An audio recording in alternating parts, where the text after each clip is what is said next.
네, 세계보건기구 WHO가 코로나19의 세계적 대유행을 선언한 이후 세계 경제가 요동치고 있습니다. 지난 밤 사이에 미국과 유럽의 증시가 말 그대로 최악의 폭락 사태를 겪었습니다. 우리 경제도 이 거친 파도에 직면했습니다. 정철진 경제평론가 오늘 다시 모셨습니다. 어서 오십시오. 네, 안녕하십니까. 심하게 떨어졌습니다. 네. 미국하고 유럽 먼저 좀 짚어주십시오. 그렇습니다. 간밤에 먼저 새벽에 유럽 증시가 마감을 했죠. 네. 그다음에 이제 뉴욕 증시가 마감을 했는데요. 유럽 증시 같은 경우에는 독일, 프랑스, 영국, 이탈리아 가릴 것 없이 네. 마이너스 10% 이상의 폭락의 모습. 많이 떨어진 국가는 마이너스 16%.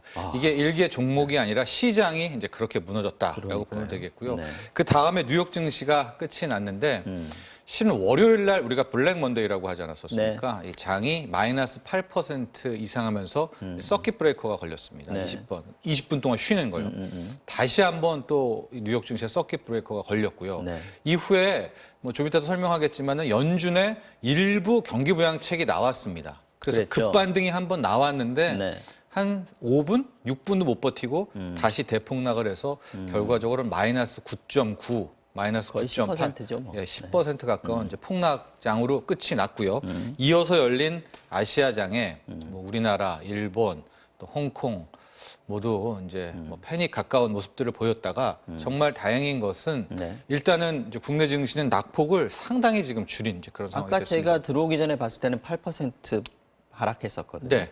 이것도 이제 뭐 참 안 좋은 기록이긴 한데 역대 기록입니다.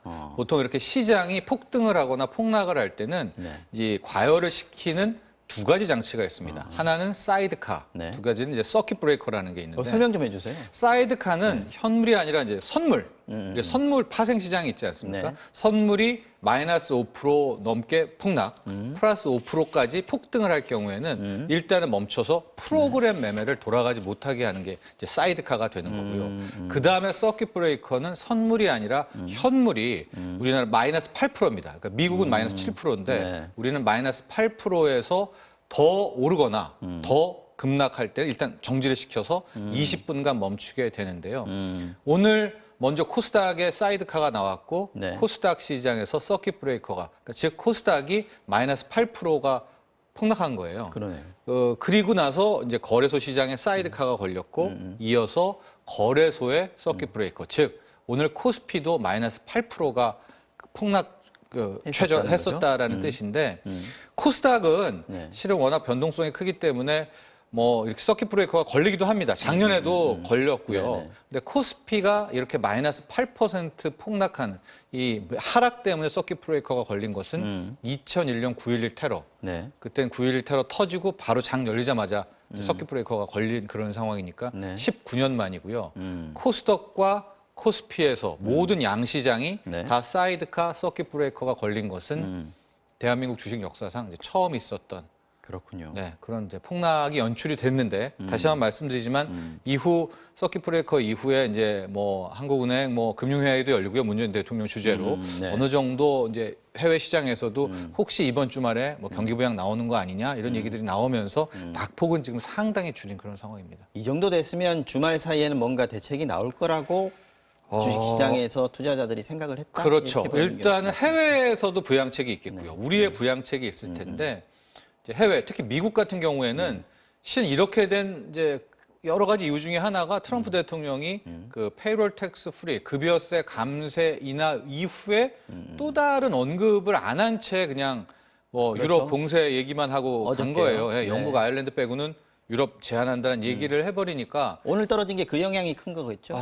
그러니까 그 영향이 뭐 다는 다는 아니겠지만요. 아니겠지만 어쨌든 주식시장은 실은 트럼프 대통령의 어떤 입을 많이 에 보고 대한 그렇죠 입에 그걸 많이 기대를 했는데 지금 이런 식으로 패닉이 떠나버리니까 패닉이 나왔고 그렇기 때문에 아마 트럼프 대통령이 뭔가를 해줄 거다. 그리고 연준이 네. 실은 오늘 새벽에 나온 부양책은 3개월, 6개월물에 이 RP를 사들이는 정도였었는데 아마도 더 제로 금리는 이제 거의 기정사실화가 돼가고 있고요. 더 큰 규모의 양적 완화를 나서지 않을까라는 이제 그런 기대도 있고 네. 실제 유럽 같은 경우에는 ECB가 오늘 새벽에 유럽 중앙은행이죠. 네. 160조 원 정도의 양적 완화, 즉 시중 채권을 사들이고 유로화를 찍어내는 그 정책을 발표했단 말이죠. 근데 네. 그것도 약발이 먹지를 않았습니다. 그러니까 뭐가 더 필요할 건가 이제 고민이 좀 있는데 뭐가 정말 있을까요? 세간에서는 미중 무역 전쟁 종료에 종식 준하는 종식보다는 중국의 관세 25%를 환원시키는 거. 내지는 5%로 되돌린다라든가 네. 이런 극약 처방 나아가서는 아예 감세가 아니라 직접 현금 투입을 하는 뭐 현금을 우리 얘기했던 지급한 재난 기본소득. 네, 어제 얘기했던 기본소득 같은 그런 방법까지도 이제 기다려야 되지 않느냐라는 건데 일단 주말에는 제로금리와 양적 완화 정도 카드 나올 테니까 아마 그걸 바라보고 일단은 시장은 여기서 좀 바라보고 있는 것 같습니다. 아까 말씀하신 아주 극단적인 조치까지가 없다면 이 상황이 안 끝날 것이다 이렇게 본다는 것도 거꾸로 얘기하면 되는 거 아니에요? 그렇죠. 이제 보통 이렇게 시장은 이제 우리 뭐 기생충에도 뭐 기세다 그런 표현들이 있지 않습니까? 뭐 시험이나 공부가 네. 기세다. 네. 주식도 기세가 있습니다. 이 매도세와 매수세의 이 세 다툼이 있는데 네. 이렇게 매도세, 즉 팔려는 세력들이 힘을 얻었을 때는 달라고 계속 요구를 하거든요. 근데 상대방이 줄 수 있는 카드가 있다는 걸 안다면 네. 그걸 달려고 계속 때를 쓰죠. 근데 제로 금리는 줄 수 있잖아요.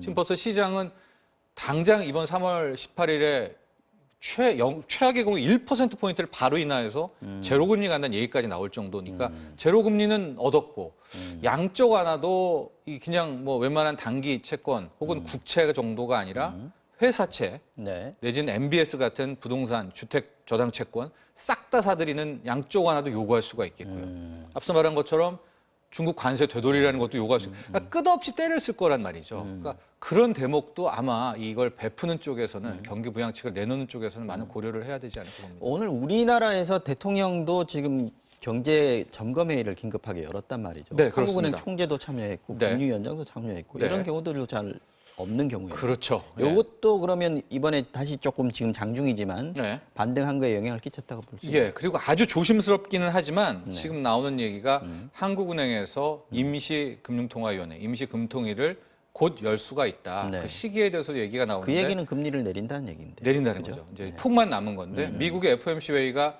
17일, 18일이거든요. 그러니까 우리나라는 그 뉴스가 전해지는 게 19일이라는 말이죠. 그래서 네. 저는 아마도 3월 19일 정도에 임시금통위를 통해서 날짜까지 한국은행이 찍으시는군요. 그러니까 뭐그 정도로 네. 흐름이 되겠죠. 워낙 급박한 상황이니까 금리 인하 가능성이 있는데 폭이 문제죠. 지금 여력이 별로 없어요. 연 1.25%인데요. 현재가요. 이게 네. 대한민국 역사상 가장 낮은 최저 거죠. 기저금리입니다. 0.25만 내린 연 1도 처음 가보는 길인데 네. 과연 0.25%포인트를 할 건가? 아니면 이참에 바로 우리도 B컷 0.5%포인트를 해서 진짜 처음 보는 그럼 0.75, 대. 0.75%의 기준금리를 볼까의 문제이긴 한데 아마도 저는 이제 18일 날 미국이 0.5를 내리는지 0.75%포인트를 내리는지 정말 아예 1%포인트를 내려서 바로 제로금리를 간지 그 폭에 따라서 한국은행도 그 금리 인하의 폭이 결정되지 않을까 봅니다. 정말 코로나19가 여러 가지 지금 기록들을 내고 있는 상황인데 그렇습니다. 걱정되는 거는요. 네.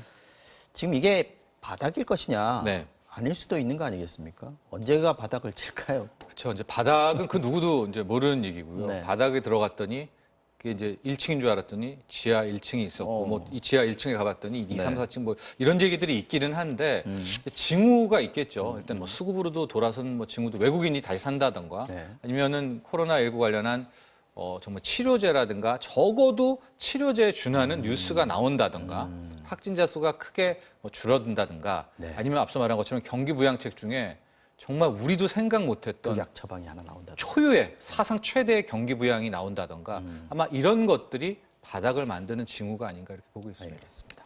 여기까지 듣겠습니다. 지금까지 정철진 경제평론가 함께했습니다. 오늘 말씀 고맙습니다. 네.